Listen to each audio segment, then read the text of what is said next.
जय श्री कृष्णा।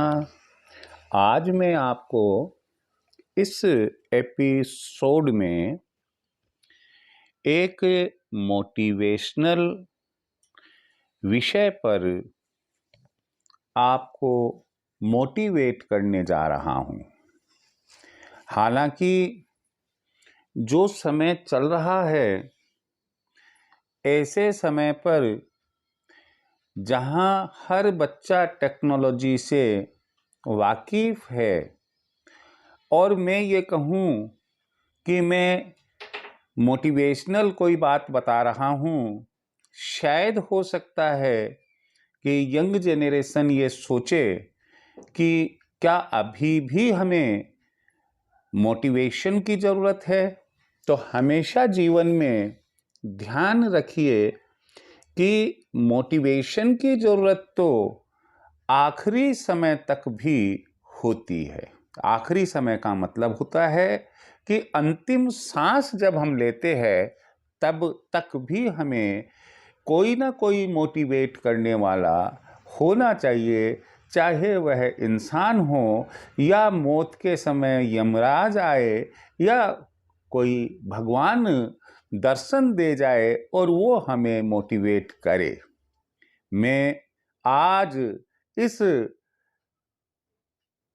अपने एपिसोड में आपको बताने जा रहा हूं कि एक व्यक्ति के जीवन में हमेशा अभिलाषा रहती है कि वह सर्वश्रेष्ठ ज्ञानी हो, सर्वश्रेष्ठ धनवान हो, सर्वश्रेष्ठ दानी हो, सर्वश्रेष्ठ वैज्ञानिक हो और जिस क्षेत्र में भी वह हो वहाँ उसे श्रेष्ठता ही श्रेष्ठता प्राप्त हो। लेकिन क्या कभी उसने यह सोचा कि इस श्रेष्ठता के लिए उसे कब से प्रयास करना था और उस श्रेष्ठता को प्राप्त करने के लिए उसके प्रेरणा गुरु, उसके आदर्श गुरु कौन थे? क्यों कि मैं आपको बता दूं कि हम जो अभिलाषा रखते हैं आगे बढ़ने की, अपने कार्य में सफल होने की और अपने आप को सर्वश्रेष्ठ सिद्ध करने की जो अभिलाषा रखते हैं, वह अभिलाषा तभी पूरी होती है जब हमारा बैकबोन, रीढ़ की हड्डी अर्थात हमारा जो प्रेरणादायक है, हमारा जो प्रेरणा स्रोत है, वह मजबूत हो, एक आदर्शवादी व्यक्तित्व हो, गुणों से संपन्न व्यक्तित्व हो, तो हम ये कहते हैं कि हाँ, मैं कुछ अपने जीवन में कर सकता हूँ। कौन ऐसा व्यक्ति होगा कि जो अच्छे मुकाम पर नहीं पहुंचना चाहता, सफलता के आसमानों को नहीं छूना चाहता, लेकिन यह उसके लिए तभी संभव है जबकि बचपन से ही उसका कोई आदर्श व्यक्तित्व, प्रेरणा स्रोत, भविष्य निर्माता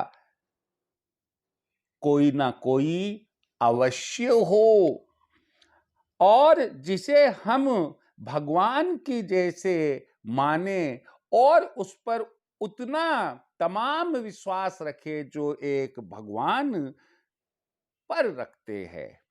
हम यह निश्चित मानकर चले कि बचपन में जब उन्होंने हमें शिक्षा दी तो वह शिक्षा ईश्वर की वाणी थी। यदि उन्होंने हमें दंड दिया हमारे गुनाह के लिए, हमारी गलती के लिए, हमारी नासमझी के लिए, हमें समझाने के लिए, हमें लाइन पर लाने के लिए, तो वह दंडाधिकारी थे। वो भी ईश्वर का ही हम फल मानकर चले। उन्होंने हमें अनुशासन में रखने की कही। बचपन में सामान्यतया बच्चों की आदत होती है, हाँ माँ मैं खेलने के लिए जा रहा हूँ, घड़ी बंधी हुई नहीं होती है, समय का क्या महत्व होता है जानकारी नहीं होती है, अंधेरा हो जाता है, कभी अंधेरा होने के आधा घंटे बाद आ रहा है, कभी 1 घंटे बाद, कभी 2 घंटे बाद, कोई अनुशासन नहीं है। तो हमें ये अनुशासन कौन सिखाएगा?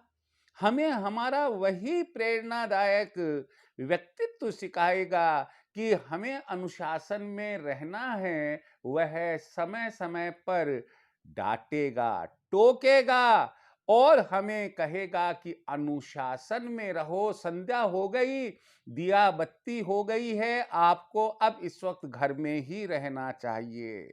हमसे वह बचपन से ही कुछ न कुछ कार्य, चाहे वह पढ़ाई लिखाई से संबंधित हो, चाहे समाज से संबंधित हो, चाहे गृह कार्य हो, कोई न कोई कार्य करवाता है। हमें यह मानकर चलना है कि वह कार्य वह नहीं बल्कि हमारा प्रभु हमसे करवा रहा है। यह तो गॉड का आदेश है और मुझे उसकी पालना करनी है। हमें जब उपलब्धियां प्राप्त होती है तो हमें यह मानना चाहिए, मैं ग्रेजुएट हुआ, मैं पोस्ट ग्रेजुएट हुआ, मेरे को डिप्लोमा मिला, मेरे को डिग्री मिली, मुझे ये तय करना है कि यह उन्हीं के आशीर्वाद से है और हमारे लिए यह प्रसाद स्वरूप है, जिसे मुझे हंसते हंसते खुशी खुशी स्वीकार करना चाहिए।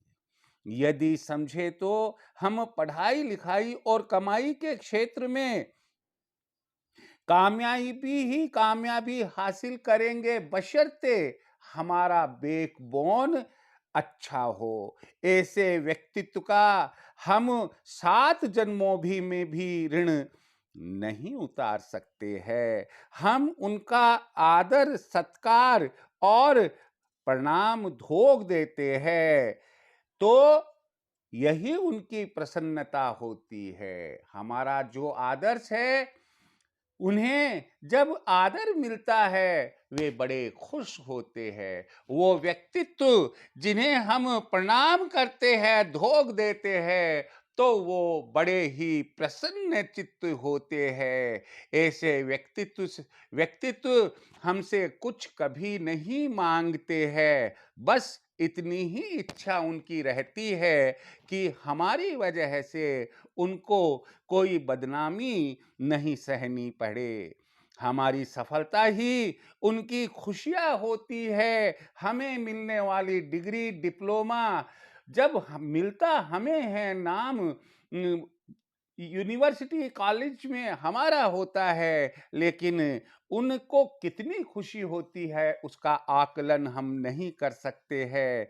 यहाँ मैं आपको मोटिवेट यह करने जा रहा हूँ कि आप अपने जीवन में ढूंढिएगा कि क्या कोई व्यक्तित्व, कोई आपके साथ, आपके सामने ऐसा आया। यह आदर्श व्यक्तित्व आपके बड़े भाई हो सकते हैं, आपके पिता हो सकते हैं, आपके ननिहाल पक्ष में आपके मामा हो सकते हैं। आपको जो बचपन से लेकर जवानी तक और उसके बाद में भी गाइड करता रहे, गाइडेंस देता रहे और आपको एक अनजाना सा भय सताता रहे, क्या कि अगर मैं गलत करूंगा तो वो कहीं नाराज ना हो जाए, उनके नाम को धब्बा ना लग जाए। आप चाहे आईएएस ऑफिसर बन जाए, चाहे आप फॉरेन एम्बेसी में जाकर एम्बेसडर ही क्यों ना बन जाए, प्राइम मिनिस्टर या प्रेसिडेंट ही क्यों ना बन जाए, तब भी आप उनके सामने नजर उठाकर बात नहीं कर पाए और उनकी आज्ञा शिरोधार्य रखे, तो मैं समझता हूं यदि आप ऐसा आदर्श, ऐसा व्यक्तित्व, ऐसा प्रेरणा स्रोत यदि आप अपना लेते हैं तो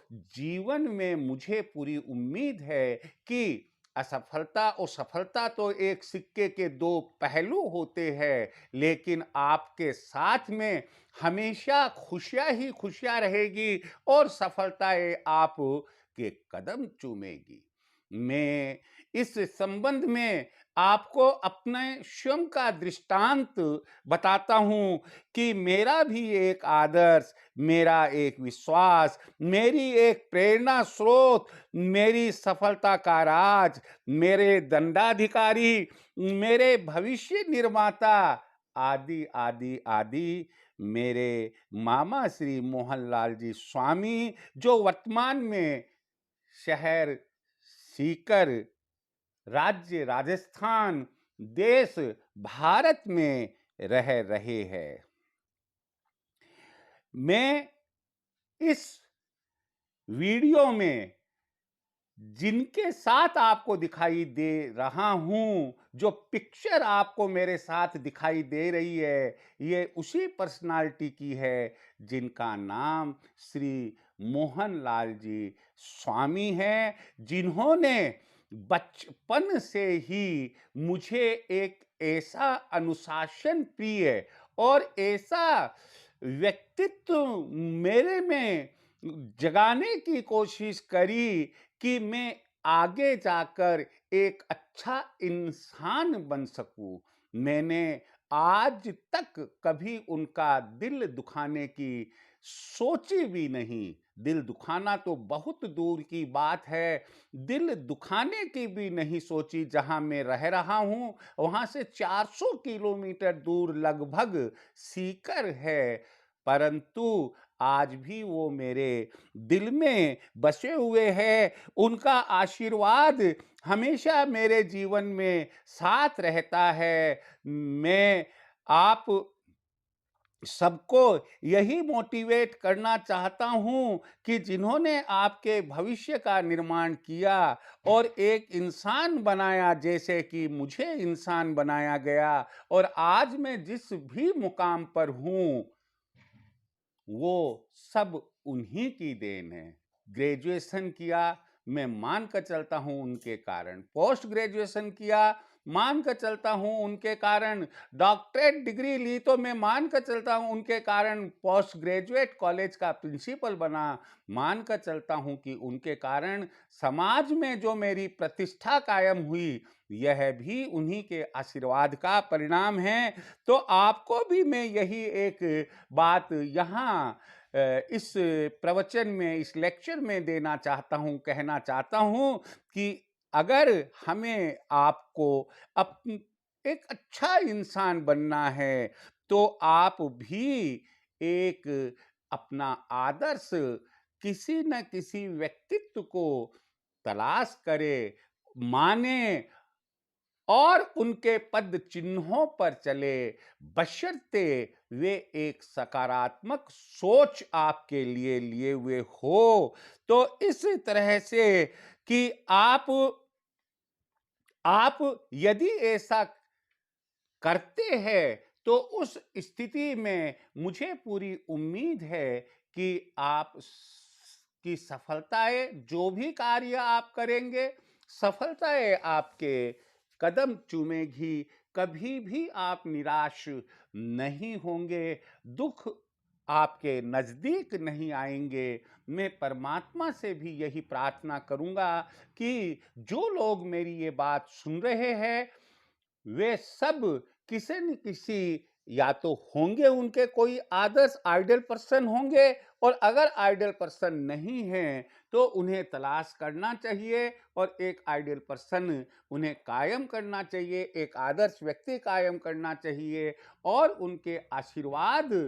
उनसे आशीर्वाद लेकर अपने जीवन को सफल बनाने की कोशिश करनी चाहिए। आप सबको सफलता मिले, यही एकमात्र मेरी इच्छा है।